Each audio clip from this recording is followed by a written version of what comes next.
The other day I was keeping it real on the streets when some rando motherfucker walked up and said, "Hey, King Waspinator, I hear you didn't like playing D&D back in the 90s. What's up with that?"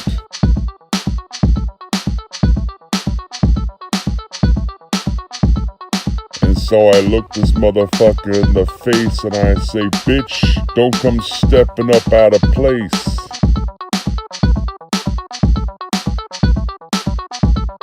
I took out my blade, and with a snickety snatch, I sent him packing, heading down underground to get his asses in hell.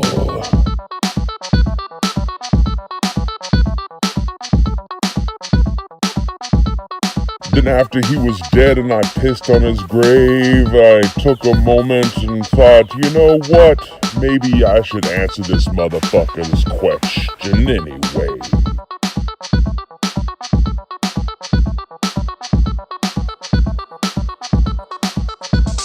You don't know what it was like to be an edgy teen in the summer of 1993. You don't want to be caught playing no kids game like D&D. You don't know what it was like to be an edgy teen back in 1993. Why would I want to play a derivative of Tolkien? So I took it back to the streets to find a new game that wasn't so faggy and lame like Dungeons and Dragons could be.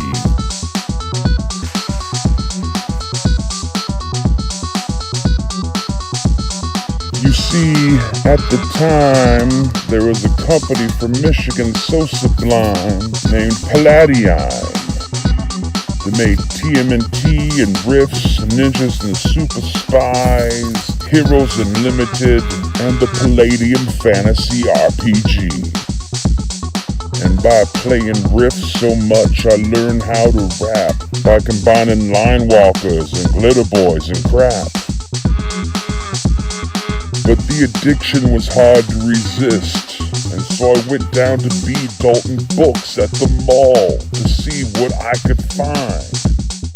In the summer of 1993, it was GURP Books from Sea to Sea, Factory, GURPS Space, GURPS Espionage, GURPS Fantasy, GURPS High Tech and Robots, and Cyborgs for me. Then came a howl from a distance.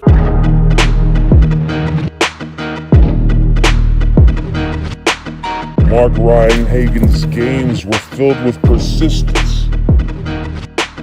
You could play vampires and werewolves and mages and ghosts and shit. Live action games with fat girls with fat vampire clits. At a vampire convention in San Antonio, I won Best Karaoke. Best Karaoke.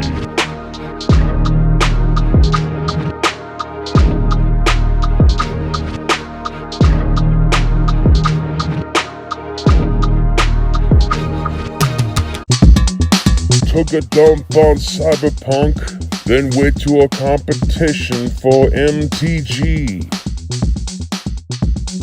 But what did I see? A bunch of fucking nerds just being shitty and shitty and shitty and shitty and shitty. And shitty and shitty and shitty and shitty and shitty.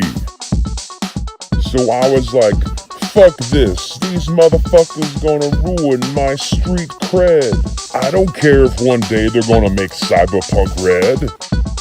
So I went home and threw out all of my role-playing books and comics and magic cards, lit up a spliff and watched Spike TV to hear about the death of retards.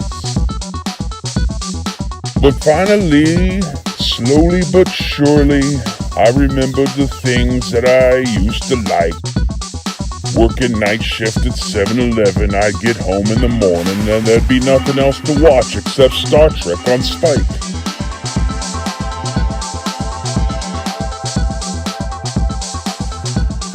Then one day on YouTube, what did I see? An ad for D&D 4E. It was a little animation with some graph paper, animatics and shit. And it made me nostalgic for all those fat vampire clips. So I bought the books and prepared an adventure. Talked my sister and her friends into making some characters. Quickly discovered that 4E sucked. Saw that Rifts was still around, so I decided to go there to try my luck. But finding players was hard. The hobby had fallen on hard times, oh my lord. But eventually 5e came out and it was a little bit better, and suddenly players started coming out for the weather. It got to the point it became so frustrating that if I wanted to game, I had to play D&D. But there were some good times there, I ain't gonna lie, until Wizards of the Coast decided to piss in all of our eyes. So fuck them and fuck that and fuck you for still supporting it. There's other games out there you can play, and that's the long and short of it.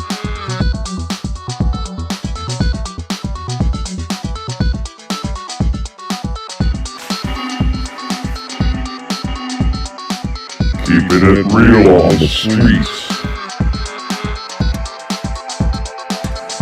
I fucked your mom on your character sheets.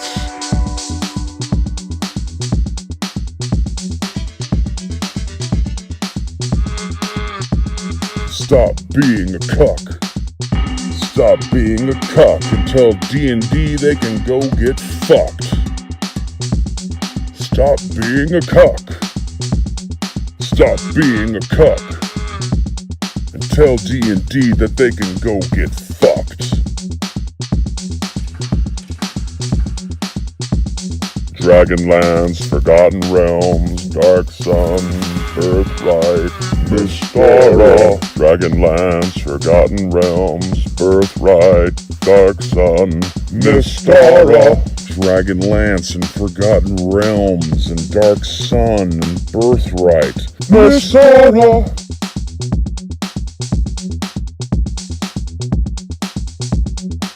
Word to your mother, fucker.